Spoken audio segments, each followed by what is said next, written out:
What's going on? It's your main man, Rick the Dawn. Hey, I really missed everyone. Thank you for tuning in. This episode, we are going to recap the latest episode of Big Brother. And we're also going to ask the question, who is the greatest BB alliance of all time? That's a great question, and I'm looking forward to hearing what people think. I want to just go ahead and point this out. This episode is brought to you by the Really Hood Podcast. That is my podcast. So if you like what I'm talking about here in this video, I think that you will enjoy my takes on my podcast. So let's talk about some BB alliances, shall we? Now, of course, there have been 24 seasons worth of fun alliances, but we are only talking about the ones that stand out, the ones that really captivated the game.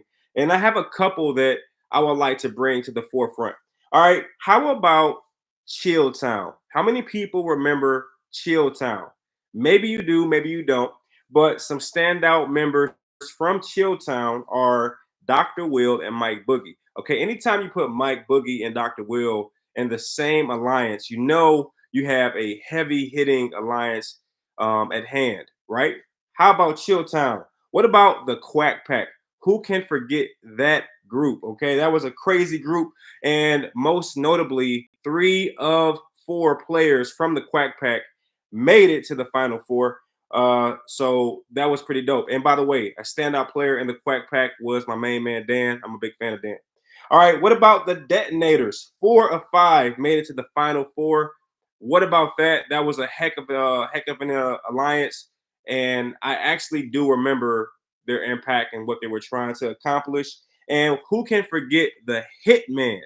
What about that alliance? Now, one of my favorite players of all time is Derek.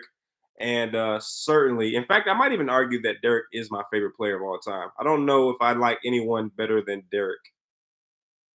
No, I don't think so. It would have been Michael had he finished the season and won, but he did not. But anyway, the Hitman featuring Cody and Derek. What a crazy duo. That team absolutely caused chaos and havoc. We remember them. What about the Renegades? You remember them? The Renegades?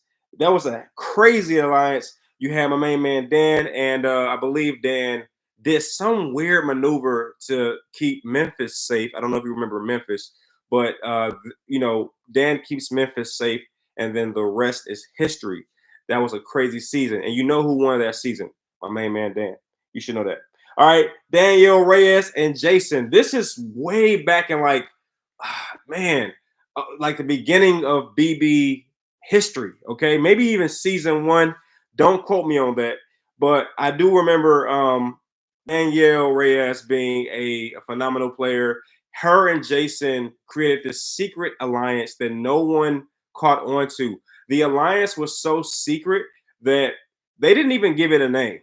So that's how secret the alliance is, or was, I should say. And it turns out Jason finished in 3rd place and Danielle finished as a runner-up. So that alliance was quite effective, even though they did not pull off a win. But that was a heck of an alliance for sure. My main man Tim is in the building. What's going on, my main man? All right, Derek is my favorite. Also, Rachel. That's right. And my main man Tim, we're talking about the greatest BB alliances of all time. I've already pointed out Chill Town, the Quack Pack, the Detonators, the Hitman, the Renegades, Daniel Reyes, and Jason. What about Legion of Doom? All right. I don't know if you remember LOD, but that was a pretty big alliance. This happened way early in BB history. Just some notable players. It was Will Kirby, Mike Boogie, and Danielle Reyes. If I'm not mistaken, don't quote me on this. This was an all-star season where you had the best players ever come together, and the Legion of Doom was a heck of an alliance, if I remember correctly. Then you also had the Elite 8. This was a early alliance, and this was the season. It could have been season 3. Don't quote me on that either, but I believe it was season 3 where the players have their exes. If you can believe Big Brother ever had some kind of twist like that, but they did. They had the exes come into the house, and the Elite 8 formed in order to keep the exes at bay. The house guests were a little thrown off by the whole X twist, so they created the Elite 8. And then that the Elite Eight turned into Girl Power, if I remember correctly. So that was like a 2-for-1 for that season. All right. But anyway, those are some of the greatest BB alliances of all time. Which one is your favorite? I've only been watching for about 13 years. So my main man Tim, he missed about a good 10 years, 11 years of Big Brother, and it's all good. But I'm going to say that, for me, the greatest of all time is the Cookout. And it's pretty obvious why. It's not even about the fact that, the whole African American concept or whatever. Who cares about that part? If you look at or listen to most of the alliances that I pointed out, most of them fell just short of winning or fell short of bringing all their members to the final or to the end. Whereas the Cookout, all 6 players made it to the final 6. That is like unheard of. And again, when a feat that big is accomplished, the color comes second to the greatness. Okay, so it was great to see an alliance of 6 make it to the bottom 6. I mean, you can't write a better finish than that. And of course, a winner of the Cookout, I should say, the winner of BB23 came from the Cookout. At one point in BB24 this season, I wanted to ask a interesting question, which is, uh, who would win between the leftovers and the Cookout? And though the leftovers are still looking very good in season 24, that being Monty, a leftovers member, Taylor, a leftovers member, Turner, a leftovers member, though all players from the leftovers are still in the game, they didn't make it to the final 6 the way that the Cookout did, all together as one unit. The leftovers pretty much was destroyed by Terrence, which I think certainly tells us that the leftovers, though great, were not better than the Cookout because they were dissembled by Terrence. All right, so let's get to the game. Let's talk some BB, shall we? So anyway, Turner questions intentions and doubts Monty would take him to the final 2. So in this episode, you see Turner start to do the math between Monty and Taylor. He realizes that this duo is getting closer and closer. I didn't know this, but I find out in this episode that Turner and Monty have some kind of like room together or something to that effect. And Turner is realizing that Monty is showing up to that room or to that bathroom lesser and lesser. So he starts to put 2 and 2 to get together. And he realizes that though him and Monty share a brotherly bond, no brotherly bond is stronger than the bond between a male and a woman. So I think he's starting to do the math and realizes that he might be in trouble if he doesn't make certain moves. Monty grows irritated with Taylor's comments. So in this episode, and this has been, very open information. If you watch the live feeds, Monty and Taylor have not been seeing eye to eye. I heard about the whole mix up about the headphones. And to be honest with you, this just reminded me of when I was in relationships in the first month. In the first month, you get upset about the silliest of things. And, I heard that Monty was upset about headphones. I said, look, this is not going to last. A lot of people took the whole headphone drama and ran with it, thinking that that would probably be the end of the Monty Taylor storyline. And I said to myself, you can't be serious. This is just the beginning of it. And in fact, they're going to make up from this. And I'm pretty sure they have. I haven't heard from my live feed friends, but I can just jump in and tell you what I think happened. And that is that Monty and Taylor have already mended fences. At least it appeared that way in this episode. All right, Taylor takes Monty's headphones. Monty is upset. Monty is trying to get some sleep. Monty makes some comments about, I believe it's his goddaughter, and he points out that he's never seen someone reach the age of 1. And then Taylor makes the insensitive comment, basically stating that, hey, you didn't technically see it. You've been in the house. And that upsets Monty to the point where he wants to put on headphones and block out the world.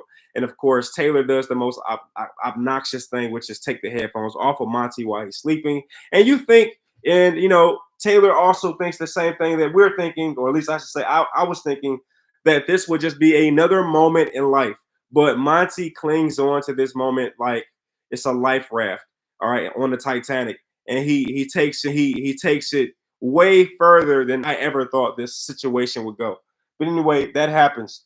Turner pokes and pries to find out Monty's final 2 plans. So at some point, Turner and Monty do have a conversation, and Turner wants to know, hey, Monty, look, I got a question, bro. And as soon as he says that, Monty already knows where the conversation is going to go, and he says, "Look, bro, Turner, I already know where we're going with this. I anticipated this question, and in a lot of ways, he reassures Turner that though him and Taylor are getting close, basically Monty and Turner are still a thing. That's kind of what I got from Monty as he's talking to Turner. But I think underneath it all, I'm not sure if I believe Monty. I'm just being honest. All right. I'm not sure if I believe him. But anyway, Monty confronts Taylor about comments and actions while she's in the tub. Oh my gosh. Oh. So at some point, ladies and gentlemen, I'm gonna try to keep it together here. At some point, Monty goes to talk to Taylor, who's the HOH, about some of the things that he's annoyed by.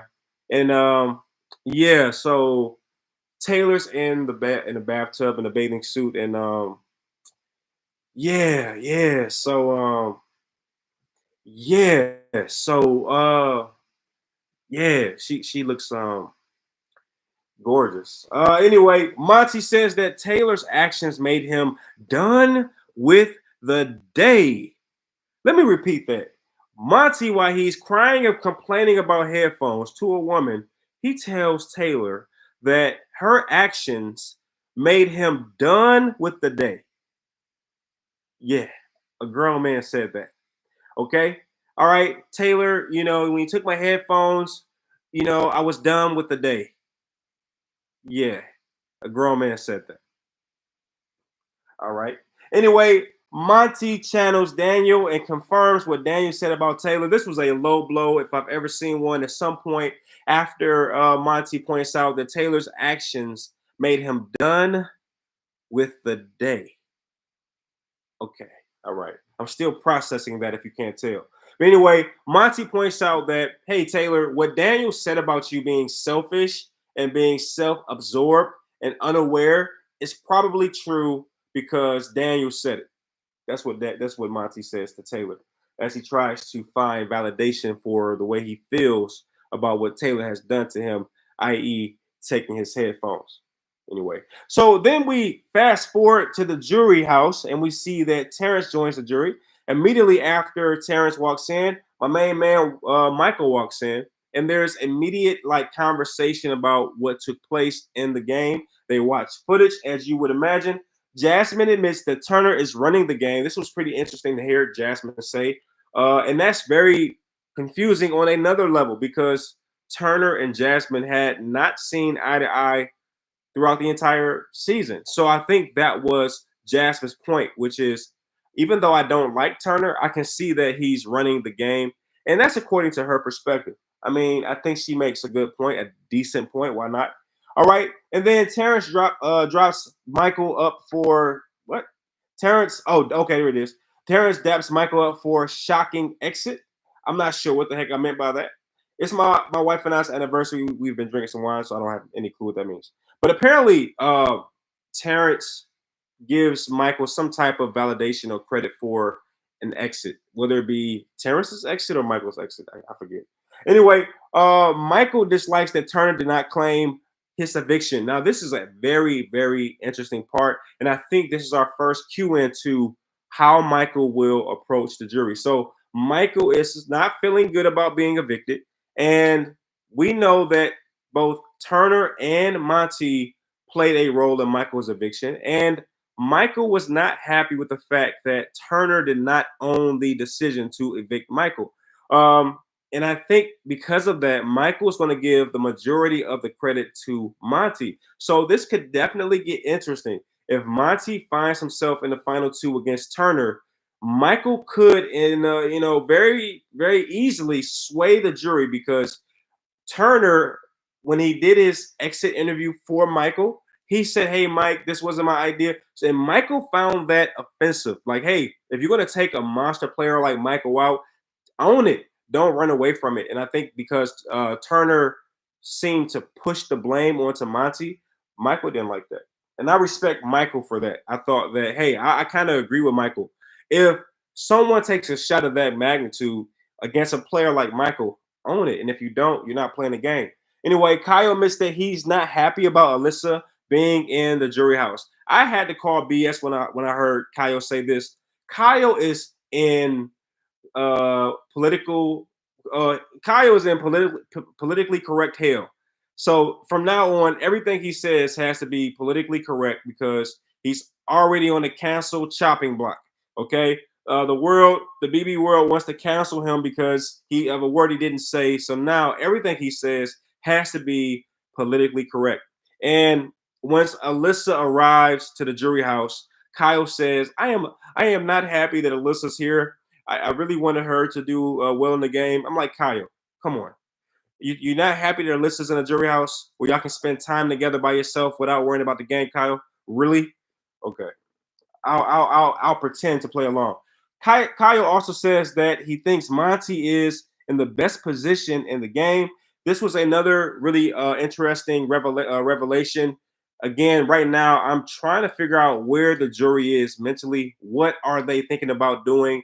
How will they approach the final two as far as questioning? And Kyle notes that Monty right now is in the best seat because Monty has played a very versatile game. And dare I say, he played a huge part in getting Michael out. If not, he was the sole reason that Michael was out of the game. All right. Anyway, Alyssa states that she's upset with Turner. Again, another piece of information which gives us some idea about how the jury will proceed. Now, I believe last week a lot of people noted that Alyssa would vote for Turner in the event of a Turner Monty final two. And this information that I gathered tonight shows me that that is not a guarantee. Okay, Alyssa is not guaranteed to provide Turner a vote, and you have to know this. If Alyssa doesn't do so, then maybe Kyle doesn't do so either. But for whatever reason, Alyssa is upset with Turner, most likely because her and Turner developed this weird friendship that I didn't see throughout the game, but I heard of towards the end of the game. And as such, Alyssa feels betrayed. So that happens. Alyssa says that Taylor slept in Taylor's. Oh wait, this was crazy. Alyssa says that Taylor slept in Monty's bed for the last 3 or 4 days. So Alyssa does something that I would consider a low blow, which I would consider breaking the cis code. We got a bro code. This was breaking the cis code because right in front of Joseph, Alyssa decides to tell Joseph or the house, however you want to term it. Alyssa points out that Taylor has slept in Monty's bed for 3 or 4 days. Now, I don't watch the live feeds, obviously, but I'm going to be honest with you. I call exaggeration. I call BS on that. There is no way that Taylor was in Monty's room bed for 3 or 4 days. I'm calling BS on that. And I completely thought that was a low blow because immediately after Alyssa tells the house that, or Joseph that, once Alyssa says that, Joseph's face turns visibly distraught. Now, that's been a big question over the last few weeks. People have been trying to figure out how impacted would Joseph be once he found out about the relationship between Monty and Taylor. And it turns out, and I'll be honest with you, I was someone who said that Joseph wouldn't mind too much, but it turns out that he minded a lot. You can tell that every person who came into the jury house, Joseph was just hoping that it was Taylor so that he could spend some time with her. But not only did Taylor not arrive, Alyssa arrives and delivers probably Joseph's worst nightmare that Taylor has been not only hooking up with Monty, but according to Alyssa, Taylor has been in his room for 3 or 4 days. How evil was that of Alyssa to say and do? All right, Renee is in the house. What's going on? Last mock poll, Kyle was actually number 3. America's favorite player. Only players polled higher was Taylor and Michael. That's interesting. Thank you, Renee. Renee gives us that information. According to Renee, the mock poll has Kyle number 3, Taylor and Michael 1 and 2. Wow. Okay, that is very, very interesting. I would imagine that people are not happy with the way that Kyle was treated and how Michael and Brittany twisted the words of Kyle. And as such, they want to reward Kyle with something, even a top 3 finish. Now, I'll be the first one to say this. It's no way Kyle is going to win AFP because though he has a lot of people that support him, there's more people who dislike him. And when you have a split like that, it's just not going to be good enough to top who I think is going to win, and that being Taylor. I think Michael will get a strong number of votes on the basis that he plays such an amazing game. And a lot of times, the person who wins AFP is the player who deserved to win the game, but for whatever reasons, they didn't. If you look at season 23, Tiffany deserved to win Big Brother 23. And I believe even over Xavier, I thought that Tiffany played a much better game than Xavier as far as strategy is concerned. However, because she plays so well, she was a big threat and a big target. So she got booted out the game. But America rewarded her anyway. And I think that is what's going to happen when it comes to BB24.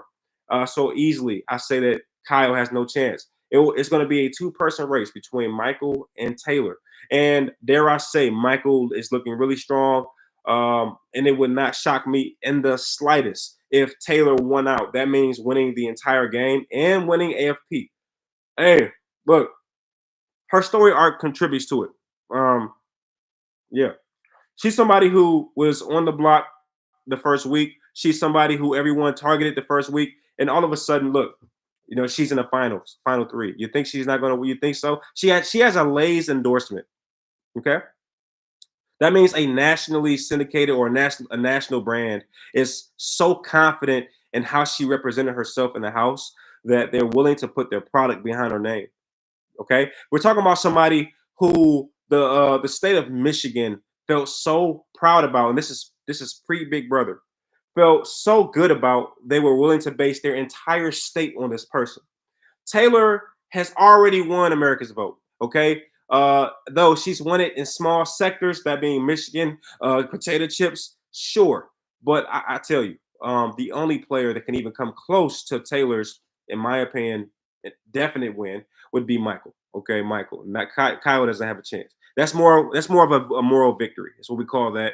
When everybody wants you to feel good, to say, "Hey, Kyle, we know that you tried your best. We know your words were twisted." That was a more moral victory, but there's no chance Kyle wins. And I would argue that Michael will have a uphill battle if he intends to beat Taylor. I just don't see it happening. Renee says, "I voted Tiff last year." Yeah, it's hard not to. Tiffany, I didn't vote because, quite frankly, I don't even know I don't know if it's really that simple. You just type a number in. I don't know. I'm just like so like a dinosaur when it comes to that kind of stuff. So, but I certainly would have voted for Tiffany. And the way I look at it, sometimes it's like, you know what, my one vote won't change much. Um, and in this case, I wanted Tiffany to win anyway, so it was perfect. It was fine. All right, but Monty states that Michael's resume was stacking up. Also questions Turner's resume. So in this episode, we see Monty start to break down why he ultimately decided to target Michael. And he said what we all knew. He said, "Oh, what's up, Montana? It's in the building." And he says that Chilltown was the greatest alliance of all time. Hey, look, I'm right there with you. Chilltown. Anything with Dr. Will, anything with Mike Boogie in it, I'm all about it. I'm all about it. You know what? And while you're here, anybody, if you're in here, you're watching the live stream, feel free to jump into the chat like my friends do. And let me know who is the best BB alliance of all time. Chilltown, Quack Pack, the Renegade, the Detonators, the Hitmen. All right, Cody and Derek, Danielle, Reyes, and Jason, Legion of Doom, the Cookout. Who is the greatest BB alliance of all time? That is the theme of the episode. All right, but anyway, Monty points out that he had to ultimately get rid of Michael because Michael's resume was stacking up. And I'm glad that he used the word resume because that is most appropriate here. Michael was an insane player. 6 vetoes and 3 HOHs. You think you want to get him out. So he notes that is the reason why he had to target Michael. And then he also points out that another player that's starting to build a very impressive resume is Turner. And it's funny to hear Monty say that and then carry on the way that he does in this episode. It just doesn't add up for me. And I have some words for that, but I'll get to it later. Brittany tells Monty he doesn't have a chance against Turner. And I'm so glad she says that because that's what everyone is saying. Everyone is saying, hey, Monty, do you realize what's going on or are you sleeping? Are you sleeping? And I really felt, bad for Monty. I would say more so last week because I'm one of the people who feel that Monty has zero chance of winning this game. So I am willing to say that either Taylor or Turner will be the winner of BB24. Let me know if you disagree with that. Monty votes to evict Brittany. Was it a $750,000 mistake? I am willing to say absolutely. I mean, I'm going to go into this in my next episode. As you know, I like to do 2 episodes on game night. So I'll hold off and reserve my frustration for Monty's move. I'll save it for the episode, or else it wouldn't be much to talk about. But the question remains, did Monty just make a huge mistake? The question remains. Julie asks Brittany about Michael. So you know how Julie is. This season, Julie has been extremely messy. And when I say messy, she's just been like, asking questions as if she's the paparazzi. Those questions that people don't really. The people that's being asked the question really don't want to answer. But but she does. And she asks Brittany about Michael and how she felt once Michael gave that this destructive eviction speech. All right, or I should say that speech which he tried to keep himself safe with, where he just threw Brittany under Terrence's bus. It was just really bad.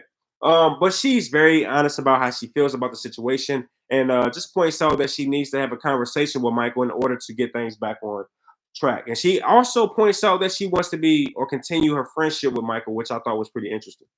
Anyway, then we are graced with the presence of who I think had the best alliance of all time, that being the Cookout. I mean, anytime you get all 6 players to the final 6, I mean, come on, come on. All right, some of the best alliances could not pull off that feat. So I have to call a spade and say the Cookout. Cookout for me is the best alliance of all time. And it's not because they're black. It's because they did the impossible. You got all 6 players to the final 6. I mean, what else do you have an alliance for if not to bring everybody to the finals? Come on, that's insane. All right, but anyway, Hannah notes that the Cookout Alliance will be impossible to replicate, and I have to agree. Kyle proved that this season. Look, Kyle was already paranoid, and the players in the game were not even trying to replicate the Cookout, but the Cookout was so revolutionary that Kyle just was afraid of nothing. Okay, that's how powerful the Cookout was, and because of that game plan and gameplay, as Hannah noted, I believe the exact same thing. It will never be duplicated. And if so, it's going to at least take 10 seasons to duplicate, because every season, uh, they're going to spot the black players in the game. They're going to say, keep an eye on those people. And anything that remotely resembles the Cookout will be pointed out. And Kyle proved that. Okay, Kyle proved that for me. Anyway, Isa notes how the leftovers fell short by being selfish. Isa is a player I don't, you know, yeah, I would argue that Isa is a awesome person. I like her from a personal standpoint, but from a gameplay standpoint, I often found it hard to cheer for her because she just didn't seem like she was playing a game, and you can call that strategy. I'll say that. But she does say something that I would argue makes a lot of sense. She points out the leftovers' shortcomings and the fact that at one point they went selfish, they went rogue, and I blame that on Kyle. If Kyle doesn't blow up the leftovers during the BB Brochella and BB Direfest week, we probably don't have these things to say. But Kyle went rogue, and he was thinking about himself, and you can even argue Alyssa, and in doing so, he completely capsized this perfect alliance that was running, and he allowed that to happen on Terrence's HOH week. I just thought that that was a terrible game plan or gameplay decision on Kyle's part, and Isa certainly calls it out.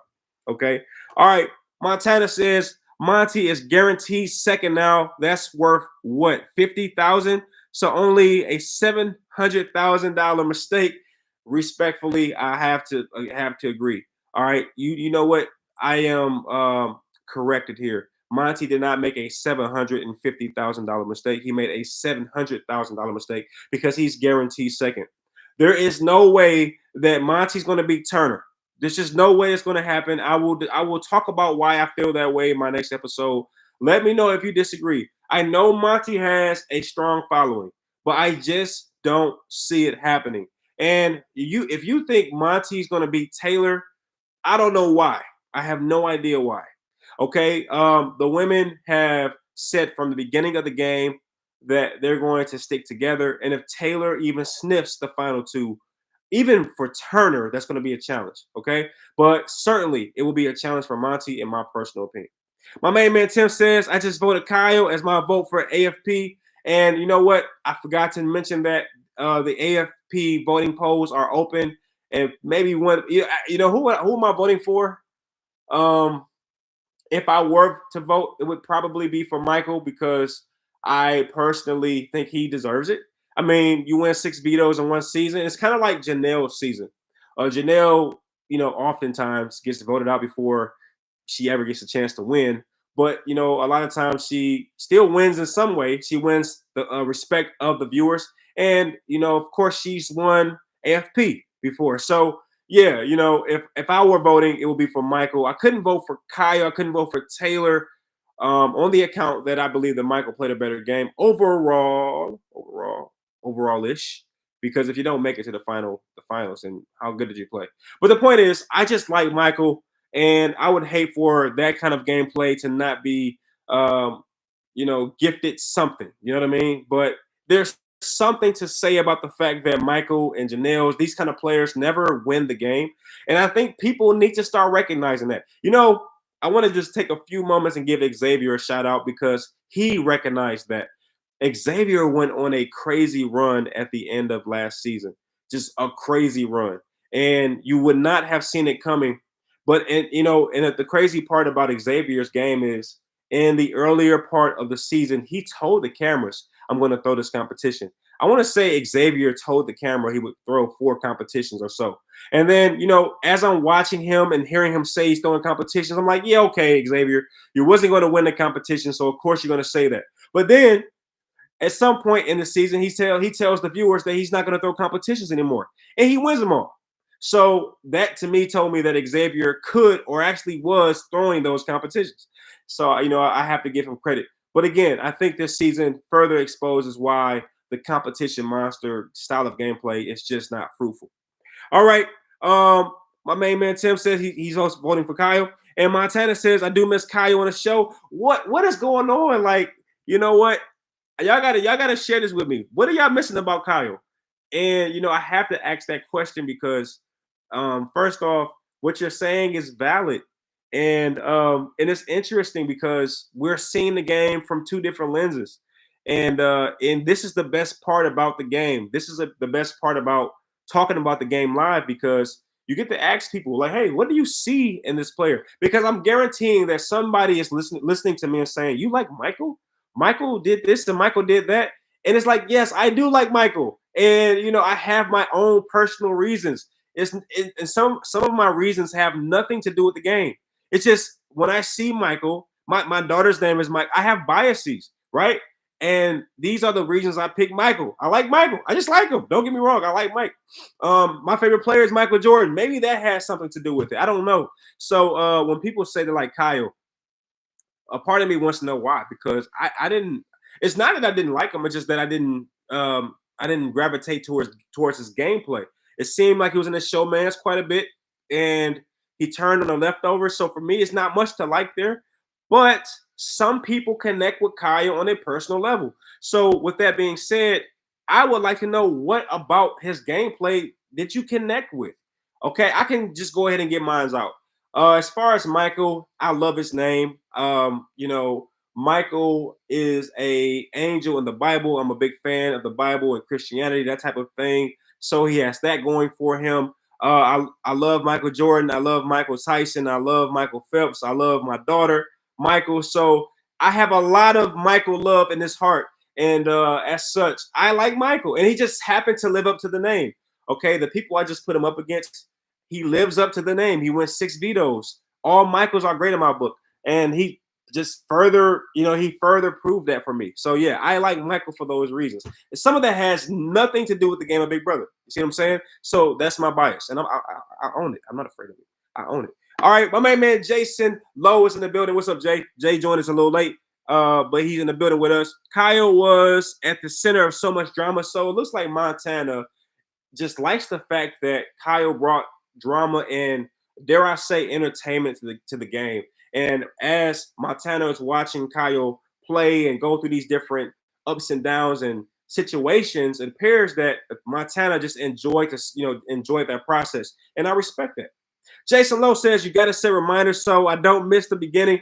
I don't even know how to do that, Jay, because I'm so like, oh my gosh, man. I do apologize, bro. I have to do better. I'm trying to figure out this YouTube stuff, man. I'm literally like a regular person who just likes the game. I just press a button and I'm on a screen. You know what I'm saying? I got to do it like I got to watch a tutorial or something. All right, but I'm getting off track. So Derek is pulling for the double T's. So yeah, so going back to the game, they're interviewing the cookout, and Derek kind of points out that he's rooting for Turner and Taylor. He calls them the double T's. Xavier wants to smack Monty and Turner in the heads and is voting for or rooting for Taylor. So Xavier, who comes across as the mastermind of the cookout, it's like when Xavier speaks, it's the real deal. You know, it's kind of how he carries himself, and I respect that, of course. Anybody who carries himself with that air of confidence, I kind of respect that. But anyway, Xavier points out that there's been moments in the game where he's wanted to like jump into the game and smack Monty and Turner just for some of the bonehead decisions that they've made. And he also points out that he's rooting for Taylor. And I have to say this, I agree with Xavier. There's been several times I wanted to just shake Monty and say, Monty, what are you doing? And then, of course, I wanted to shake Turner and say, Turner, are you nuts? Because I can tell you one moment where I wanted to shake Turner because if you go back to double eviction, Michael makes a final three deal with Turner and Monty. And Turner goes along with the final three. And I'm like, Turner, you're the HOH. Why are you making a deal with the biggest threat in the game? So it's not until Monty comes in and tells Turner that he's going to pull the trigger on Michael. And even then, Turner's like, are you sure, bro? Do you have the votes? So Turner was terrified from the moment. Like, I'm like, dude, I wanted to shake Turner like, hey, you could win this game if he's out the game. You do realize that. I think Monty realized that first. All right, I'm back over here in the comment section. Jason Lowe says, I feel you. All right, my main man Tim says, I don't feel Kyle deserved what happened, and he was playing a good game at the time. And you know what? I totally respect that, my main man Tim. Kyle blew up the Leftovers Alliance, and some people would say that was the right move. I'm not one to disagree or agree. I kind of look at the game for what it is. I would only say it wasn't the best move because he's not in the game right now. And I think that's the ultimate decider if you're in the game. For example, I like Michael. I think Michael is one of the best players of all time. But at the same time, he's not in the game. And that sucks because it totally goes against what I feel. I feel that Michael was one of the best players of all time, but he didn't even make the Final Four. So it makes me have to check myself. And you know what they say? Feelings are not facts. And, I just hate that Michael didn't make it further. But, I certainly understand where you're coming from, Tim. Kyle was playing the game. He basically enjoyed the full flavor of the Big Brother game. Showmance, alliance. He even flipped the alliance. And dare I say, some people might agree with me on this point. Kyle made it past the week in which he flipped on the leftovers. A lot of people, including myself, thought that he would be going next. I thought that no, not next. I thought that Kyle would be going that week. All right, especially once Terrence brings down Turner and replaces Turner with Joseph. I thought that Kyle would have went home that week, but he doesn't. And once he makes it back into the house, back into the full house, I was thinking to myself, you know what? Maybe what Kyle did was smart because if he doesn't do that, he might have been gone that week during BB Direfest. So it just depends on how you look at the game. And certainly, I'm with you on that. Jason Lowe says, I agree with Tim. And then Montana says, it's also like watching a tragedy, seeing Kyle make so many dumb mistakes. He did make a couple. He did make his share few of them. He was playing a good game, but threw it all away. This is a question I have for you all that's rooting for Kyle, okay? I have to ask this question because I haven't been in the presence of players or people who like the gameplay that Kyle played. I just haven't. And to be fair, I haven't been in the presence of anybody. So, but while I have you here, let's ask a very important question. How do you feel about Kyle flipping on the leftovers? Was it a good move or a bad move? That's my question to those people who were rooting for Kyle. Did Kyle flipping on the leftovers make sense? Was it the best move for him to get further in the game? And that's a genuine question. I really want to know how you feel about that. Or if you don't want to answer that question, then answer this one. At what point did Kyle put himself in danger?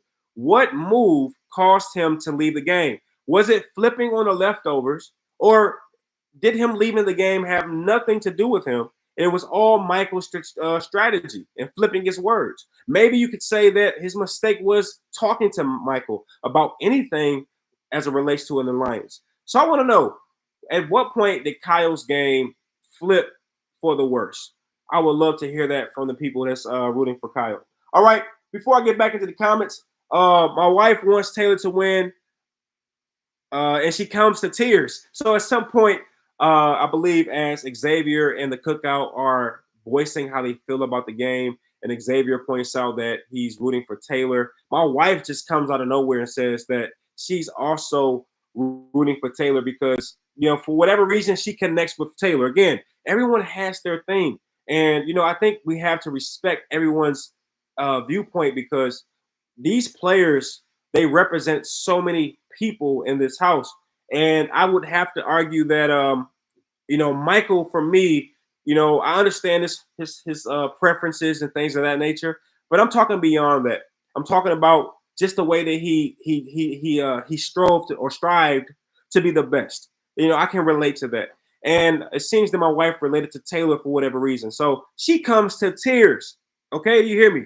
She comes to tears when she says she wants Taylor to win. So this game is affecting people on a level that some people just don't understand. And when I hear people say they really like Kyle, you're not going to hear me bash Kyle. You're not going to hear me say they're wrong or right. I'm saying that I understand because we find our players and we rock with them, whether they lose or win. And I can totally concur. All right. But anyway, America's favorite house guest votes is open. As some people already pointed out, it's already going down. We already have a main man, Tim. If I'm not mistaken, Tim said he's already voted for Kyle. And yeah, I mean, I'm not going to vote, but if I could, I would vote for Michael. Certainly.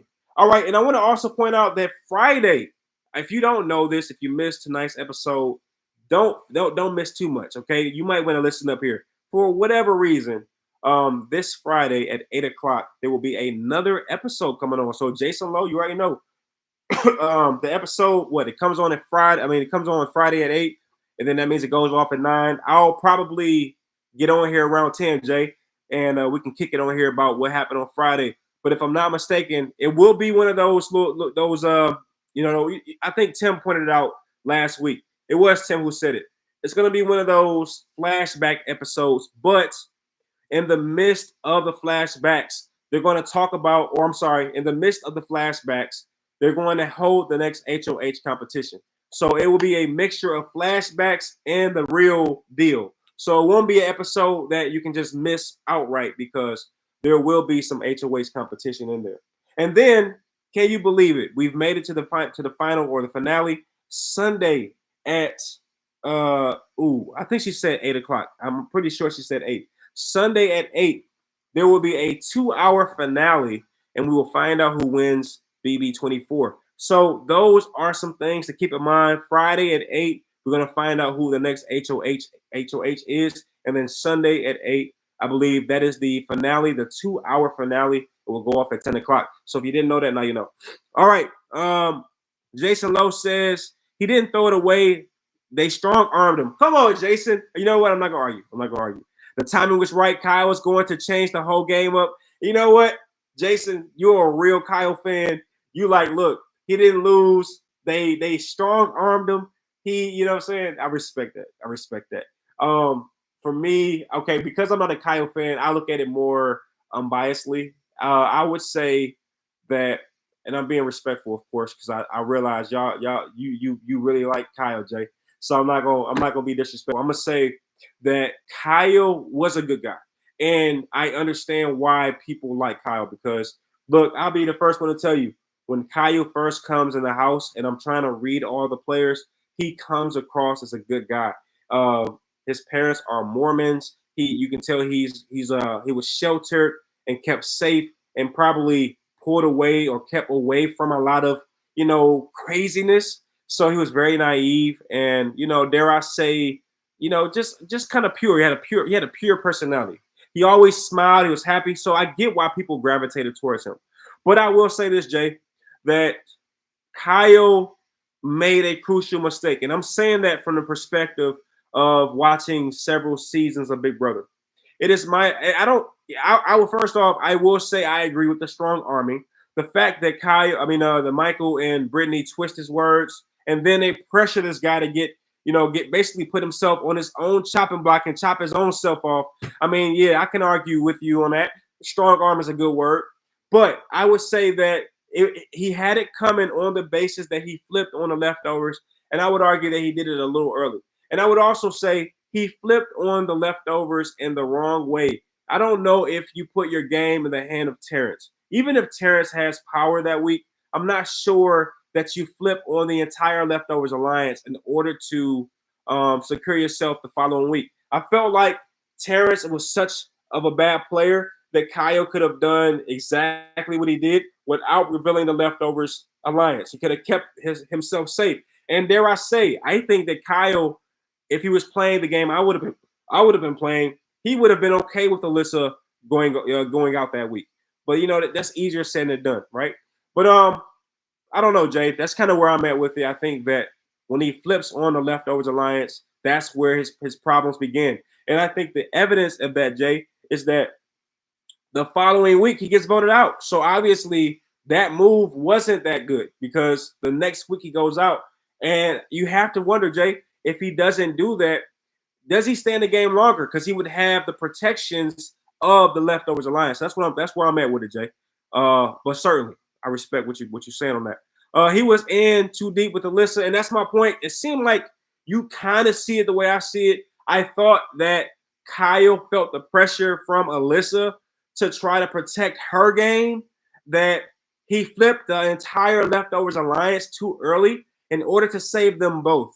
I'm not sure, and maybe this is revisionist history, but I'm not sure that Kyle was in so much danger that he had to blow up the entire leftovers alliance. But I do think one thing was in danger, and that was the showmans. And I think he prioritized the showmans over the leftovers alliance, which was really keeping him safe. But that's just how I saw the game. I'm not sure how what's up, Sharon? Sharon is in the building. Sharon Collins, what's up, Sharon? Sharon always rocks with us. I appreciate it. All right, Montana says Kyle's big mistake was a few weeks before flipping on the leftovers.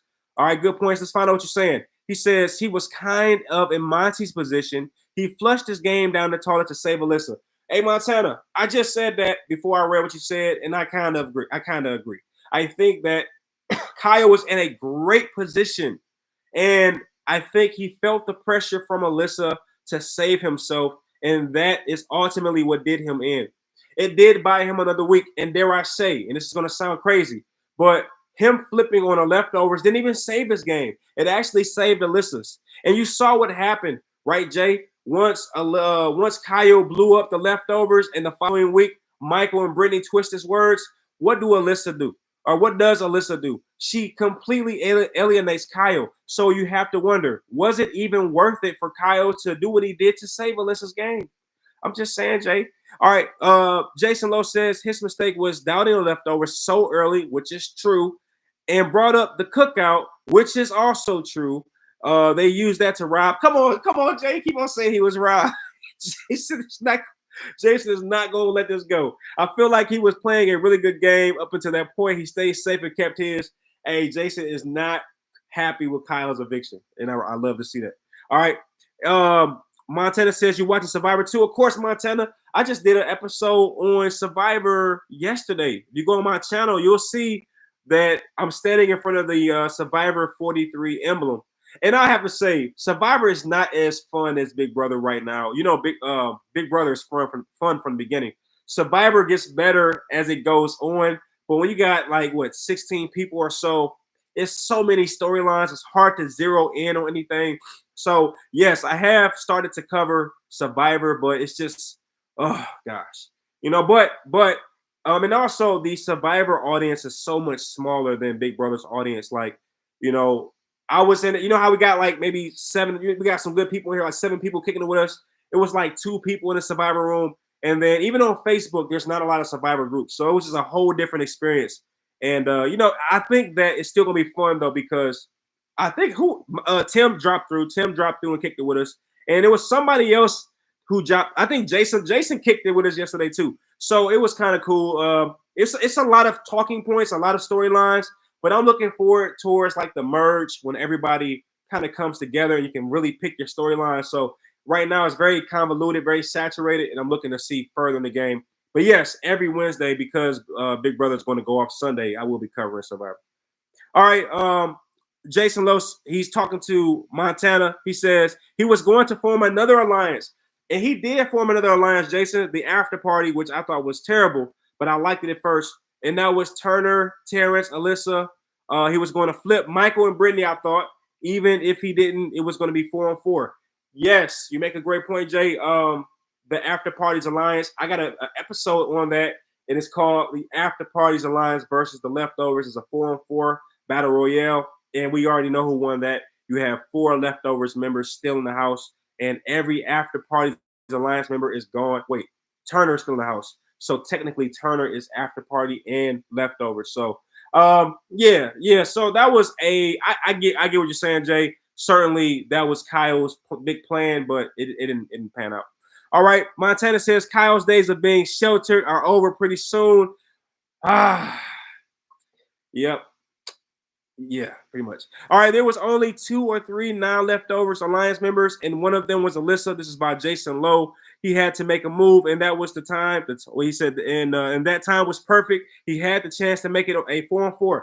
All right, so Jay, I kind of get where you're going with that.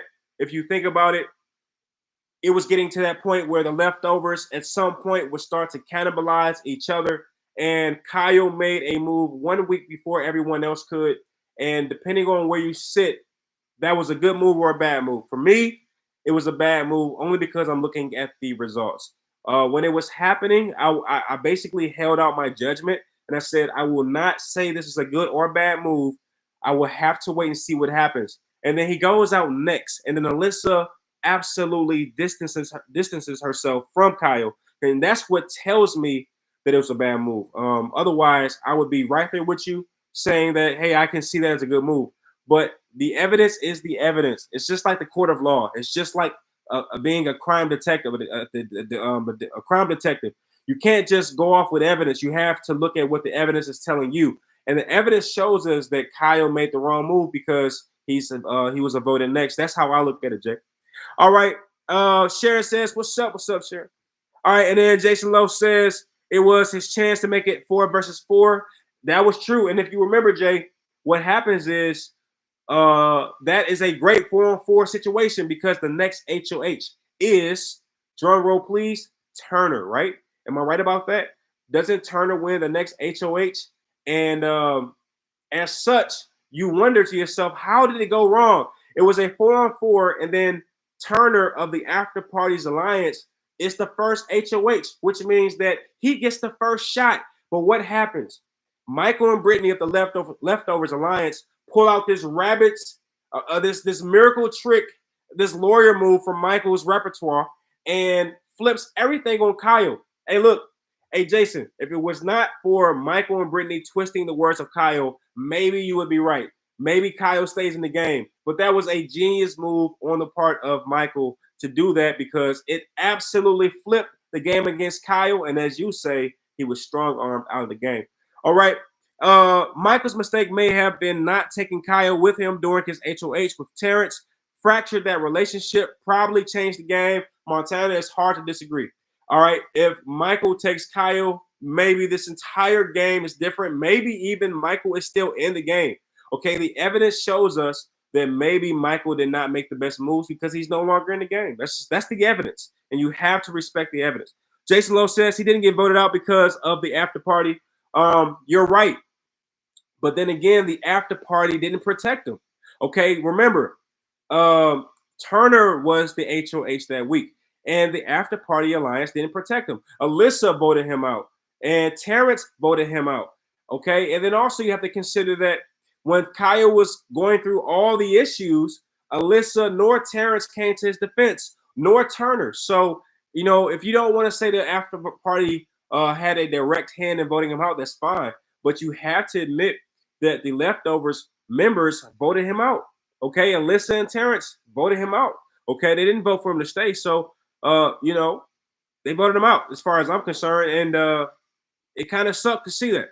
All right, Jason says, in my opinion, it was a genius move by Kyle, but then Michael played a dirty game. I'm done with you, Jason. I'm done. I'm done. All right, but they had to vote him out. Come on.